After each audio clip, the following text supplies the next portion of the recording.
How's it, my brother? I'm cool, man. Good to see you after a long time. Very long time, yeah. Yeah, I mean, I see you, and I just remember our trips with the under-23s. Oh, happy days, happy days, Happy days. happy days. Yeah. Do you sometimes look back at that period when we played for the under-23s, went to the Olympics, as part of the highlights of your career? No, most definitely the highlights of my career.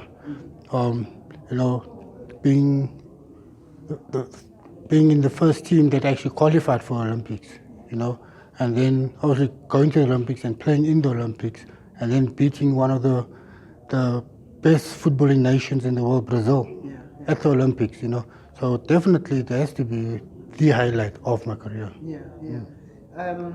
I mean, your career then, you were in Europe, playing in Norway. Norway, yeah. Must have been a great experience. Yeah, it was. I mean, I went at the age of 19, so I was all on my own since 19. So it was a big learning time for me as well. Being independent, being alone in a foreign country. I had to learn the language, which was difficult. It took me about 2 years to learn the language. And then obviously adapting to the lifestyle there, and everything was totally different from here. So it was, I could say I enjoyed the 7 years I was there. It was beautiful. If I could, I'll go back there just for, go and visit for some time. I'd love to take my kids there to take them skiing. Just to take them skiing in the snow there. So I'd love to go back there just for some holiday or something. Do you still speak the language? Yeah, I haven't spoken in a while, but I still remember it, yeah. Yeah, I mean, Emile, then you came home, played for Chiefs, played for Supersport, played for Wits. How was your time here at home when you look back? Financially, it made more sense for me to play for Pirates. I was actually I was in talks with Pirates as well, so yeah, for Chiefs. Because, in Norway, I was paying like 65% tax. So financially it made much more sense for me to come back. And I've been a secret supporter of Chiefs since I was a youngster, so I was happy signing for Chiefs. And to be honest, the first year I was at Chiefs wasn't good because on my first training I injured my shoulder, which ruled me out for the whole season. But the following 4 years was quite good for me, especially playing derbies. I enjoyed playing derbies. I can honestly say that Pirates hasn't scored against me in the derby or any derby I've played for Chiefs. So so it was a good time playing for Chiefs, and I really enjoyed it. Football-wise and private-wise, it was very good. And then you also went to Supersport and you won things there. Just had the 1 year at Supersport and 2010 season, and then obviously won the league with them as well there, and then also got back into the Bafana fold playing for Supersport. So that was also enjoyable time. You talk of 2010, and then you could have been in the squad for the World Cup. I was in the first squad that was chosen to go to Brazil for the training camp, for the mass training camp, and then 2 weeks in there, that's also when I injured my other shoulder. So then I was advised that come back to South Africa, have an opera done, and then hopefully I'll recover quick enough to be part of the team. But then it didn't go as planned, and so I had to miss yet another World Cup. Because it could have added Olympics, World Cup. And I did miss a World Cup before, the Olympics, the World Cup that was held in Asia. I was part of the squad, and then my team in Norway, we had like a UEFA Cup game that we had to play. So Safa wanted me to be on a specific date, but the club asked me if I could come 2 days later just to play the one match. And then because of that, then I was taken out of the squad. So then I missed that. I mean, it's understandable. A club is playing UEFA Cup. It's a big tournament. It's a big match. You are a key player. Surely Safa should have just allowed you to. Do you harbor any regrets and any what's the word? I mean, are you bitter about such things? Or take it as it comes? Not really. Missing, obviously, it's a big thing missing out of playing in the World Cup, because that's such a big stage for any player. But I won't say I'm bitter about missing out on those things because I had opportunity of playing for my country as well, so that is a big thing. I've never actually been quite bitter towards football, but only what happened when I got injured. That is when I really, really got angry at football, and I isolated myself away from football. Anyone associated with football, I just isolated myself away from them, because I felt so wrongly done by football. Let's talk about that. I mean, you're playing for Wits. It's a match against Pirates. You're doing well. It's 0-0. Last minute you get injured. Yeah. And essentially your career ends like that. Yeah. Just take us back to that day and subsequently what happens thereafter. Yeah. To be fair, I wasn't scheduled to play that match. There was another youngster that was going to start the match, but the Friday morning before leaving for Mbombela, he broke his ankle on training. So I was just returning from injury. I was going to be on the bench. And I told them, no, it's fine. They took me through a test to see if I'm capable of playing, and I was fine. And I said, no, I'll play. And I did well during the whole match. I mean, it was 0-0 till the end until the injury happened.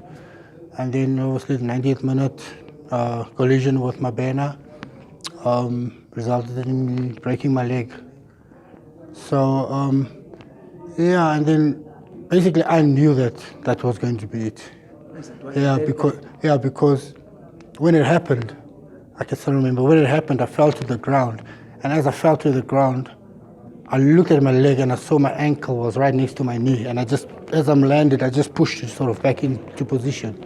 And I knew that it was over. I just put up my hand and I just called the doctors and said, just come. And I knew it wasn't gonna recover from that. Because I was taking into my age as well. I was 34 at the time, so I was thinking, no, there's probably no way of coming back from that. Yeah. And then you meet the doctors and they confirm that it's over. Yeah, they said no, I won't be able to get back on the field again, and I still had 2 months left on my contract with the Wits. Okay. So yeah, so basically it was came down to the insurance.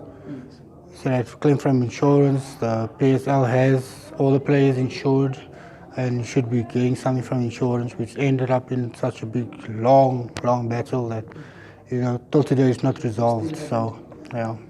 I mean, you talk about getting angry at football, and it's exactly that. Here you are, you're playing for Wits, you are part of the PSL, you are insured, your career is over. Surely there must be something you get. Were you aware of what you're supposed to get? Yeah, I was communicating with the management of Wits. And they were advising me on what to do, and they were helping me through everything. And they were telling me that, with the way it's been worked out, you are supposed to be earning or receiving a lump sum of 4 million. And then, with these insurances, they drag it out. First, they said I have to wait a year and see, I might be able to get back on the field. Even after the surgeons have said,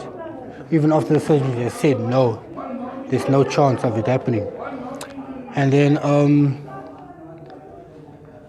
a year later, they sent me to an independent sort of expert.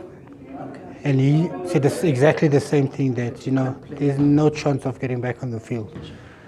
So then insurance came back and said, listen, we have to, the lump sum you are going to receive, we have to take it by half because of your age. You are over 30 years old. So now it must be 2 million. 2 million. Yeah. Okay. So then I've been going to Wits every week, and by that time I was out of contract. Okay, yes. So it's 2015 already, which is like 2 years later, and I'm still going to Wits every day, every week to find out, listen, what's happening. And then until I went to see them and told them, listen, I have a huge problem. My house is going to be auctioned because I'm in arrears for 200,000 on my bond. And then they said, okay, no, we'll see what they can do. And then 2 days later, they called me and said, listen, come to the office. We've got something from the insurance. They've brought an offer forward. So I'll get there, and they gave me the offer, and it's exactly 200,000. So, it's a big deal. That's strange. So here you are, you're supposed to get 4 million, it gets halved. You go and say, I'm in trouble for 200,000, and the insurance gives something is fishy. Very fishy, very fishy. And I've been saying that from the get-go because, they've been sending me to see this one and that one, but still they haven't been paying out. Yeah. And now suddenly when I'm telling them that I really need this money now, they give me that exact amount that I needed. Yeah. And they knew that I was going to take it because I was desperate, because I didn't want to lose my house, so I had to take it. So you save your house. For that time, yes. Yes. For that time. For then. Yeah. Because last year I had to sell my place. Because I haven't, since I've broke my leg, since my contract ended in 2013 of June, I haven't received any income whatsoever. It's been 7 years. So it's been 7 years. So I had to sell my place, otherwise I was going to lose everything I put into the house. Yeah. So I sold it, and then I just, moved to a smaller place, and then. So the case with the insurance, you've got the 200,000. The rest, what has happened? What rest? There is no rest. There is no rest. That is what they gave, and they said that's it. Yeah. I suppose that's what would make you angry with football. That is what makes me very angry because, I've put my whole life into football. You understand? When you were a child. Yeah, I put my whole life into football, and the football has been good to me until that time. And then the time when you needed football the most, they just kicked you up there. Have you approached the PSL during that particular time? Because when you were dealing with Wits, which is your club, understandably, but the PSL is the custodian and they are the insurance. They were the ones that was dealing with the PSL and insurance. Yeah. So, but last year the players' union they offered to help me, and they investigated, and they also said that something is not right here because they had all the evidence, everything is there. But the lawyers came and said, listen, it's been longer than 3 years now, so they can't, nothing can be done about it. Even though there is something fishy, but there's nothing because it's been 3 years now and you can't do anything about it. So what does Emile do now? I've even spent a stint doing some construction for a while because, like I said, I haven't been having any income. So I've been trying to do anything that I can just to put food on the table, Because you're a father, you're a husband, isn't it? Yeah, I've got 2 boys, 12 years old and 7 years old.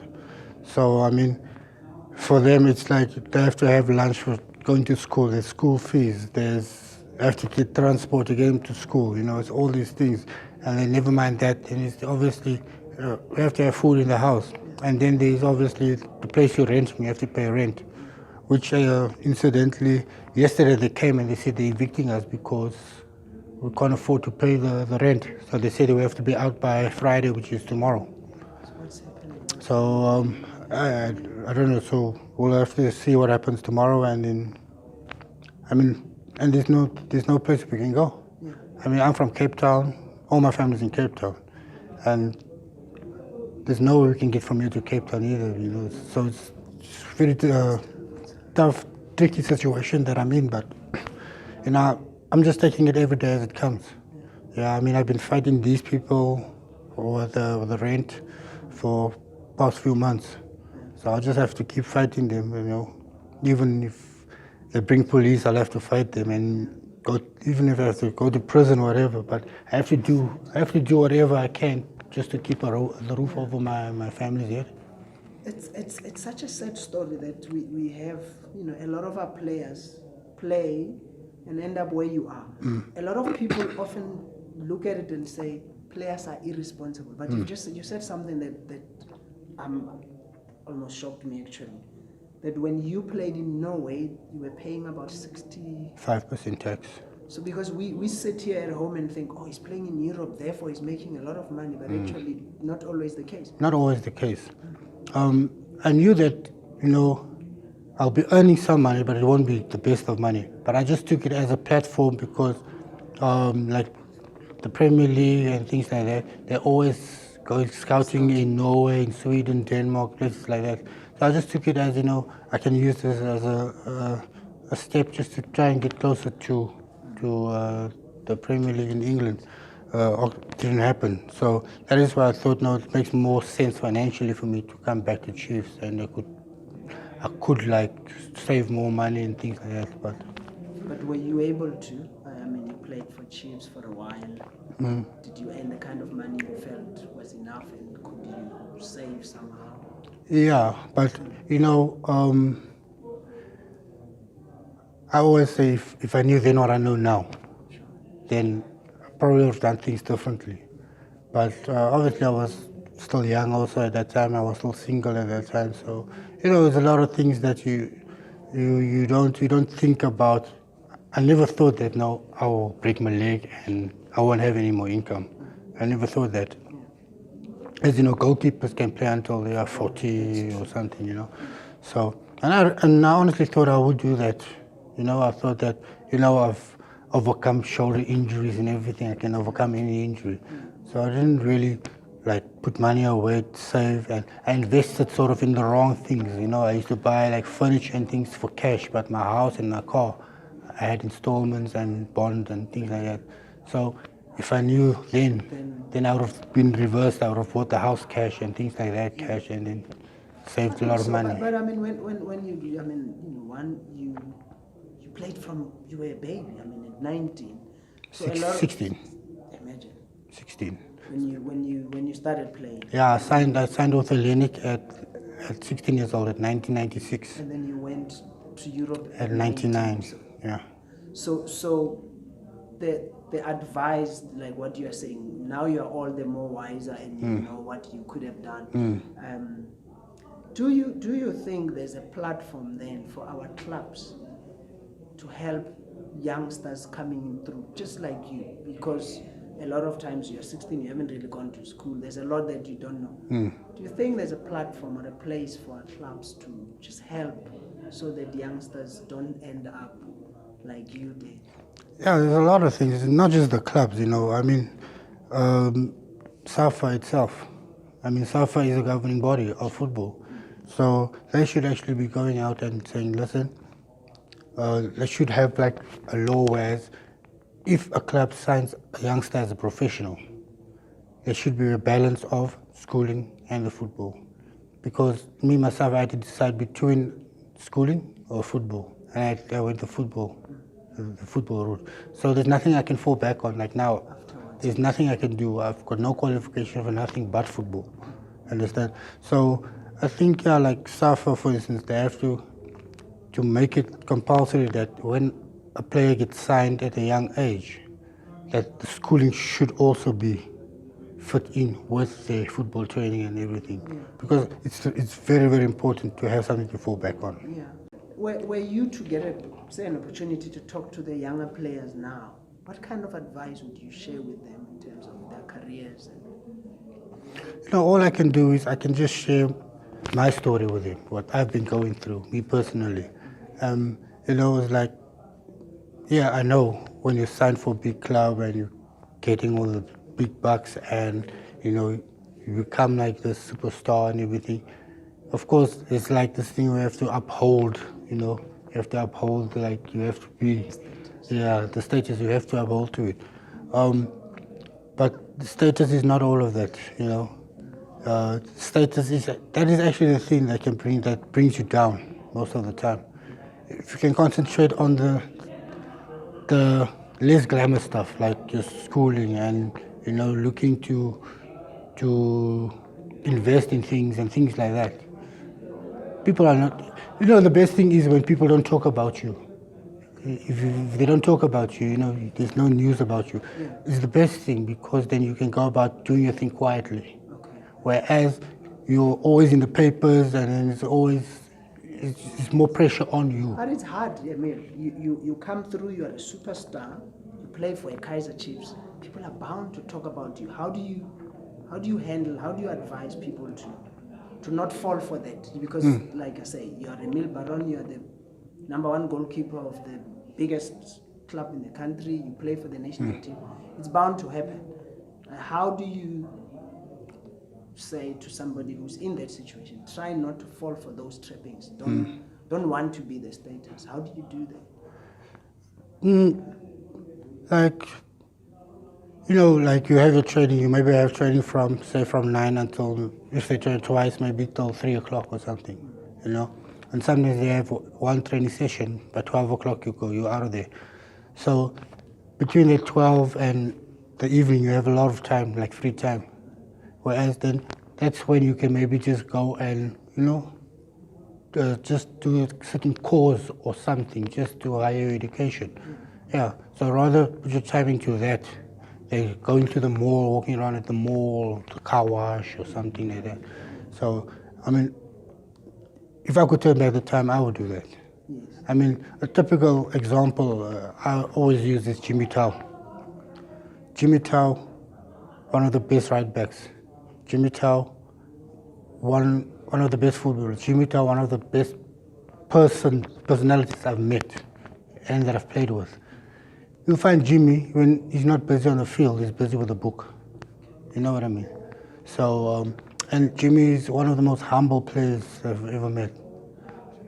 So, and you never had like bad stories about Jimmy or anything. You see, because he used his free time in the correct way. Back then, when you guys saw him do that, what were you guys thinking? We just thought he's nuts. It's crazy. We thought he's crazy. Wow. I mean, we'd sit in the bus going to Mobela Stadium. We'd be listening to music, watching DVDs. He'd be sitting with a book and writing and things like that. Yeah. Yeah. Thinking, oh, this one thinks he's better. But now I've got so much respect for him for doing that. Yeah. Emile, you've played for the national teams, not just team. Yeah. Played for 3 big clubs. Okay, Wits is normal. Are those clubs aware of where you are now, your situation, the situation that you are in? I'm not sure, but I should think that they will know. Yeah. Yeah, they will know.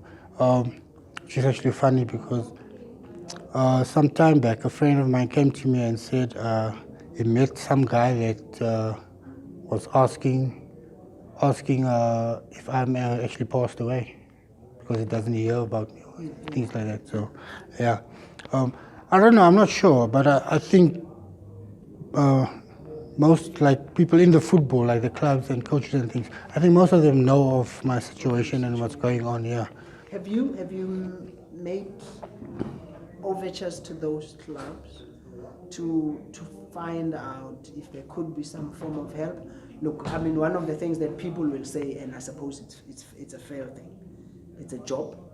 You work for Kaizer Chiefs. When it's finished, they have no obligation to you. But sometimes people, I mean, in a country like South Africa where people talk about Ubuntu and all those things, you sometimes think, people might think, here's a guy who did so much for us, can we help? Have you approached any of your former clubs for help?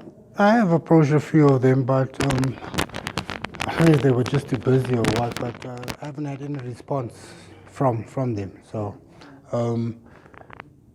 I think also it could have been from my side because of me isolating myself from the football world. But I think I'm starting to come back out again into the football fraternity, and I think probably one or two things will come up now that I've come back into. I think from my side also it was wrong for me to have done that, but psychologically I was just gone. I was just gone. So, but I'm hoping for the best, and I'm hoping that even if it's my passion is I want to work with young goalkeepers. So if I can get into academy with just working with goalkeepers, that'll be great. That is what I want to do. So I just want to pass on what I know. Onto the youngsters. I mean, you speak about having isolated yourself. It was a conscious decision to just be away from it, given what had happened. Yeah. Because 2013 was such a bad year for me because everything just happened like on top of each other. Like injury. Yeah, like the end of April, I broke my leg. I had the operation done, and then 3 days later, my father-in-law passes away with a heart attack. So then, a few months after that, my father passed away with a brain tumor. So everything in that year was just happening, and it just put me down psychologically too much. And at that moment, it's like I couldn't provide for my family. I just felt useless, sort of thing, you know.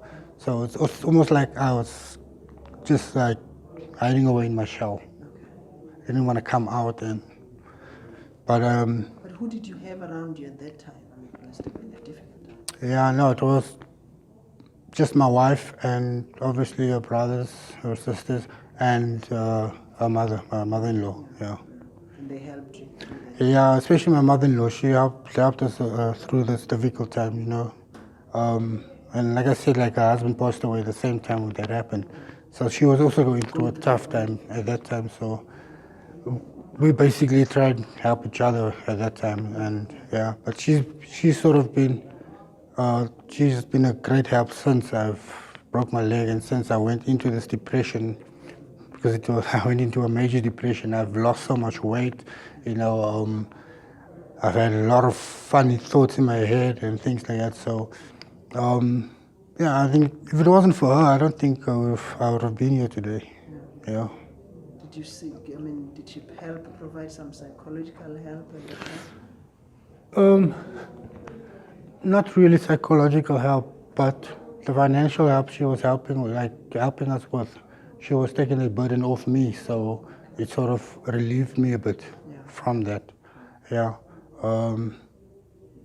But now it's more my wife sort of got me out of that depression sort of thing, to say, listen, you know what, she gave me a kick up the arse, you know. She said, you know what, you can't just lay here and rot away in the house. Go out and speak to your old teammates, maybe something will happen. And then started doing that, and then slowly some things are happening. Yeah, and Yeah. there's been some teammates who've been there. Yeah. I've been in contact with Matthew Booth, Fabian McCarthy, Stanton Fredericks.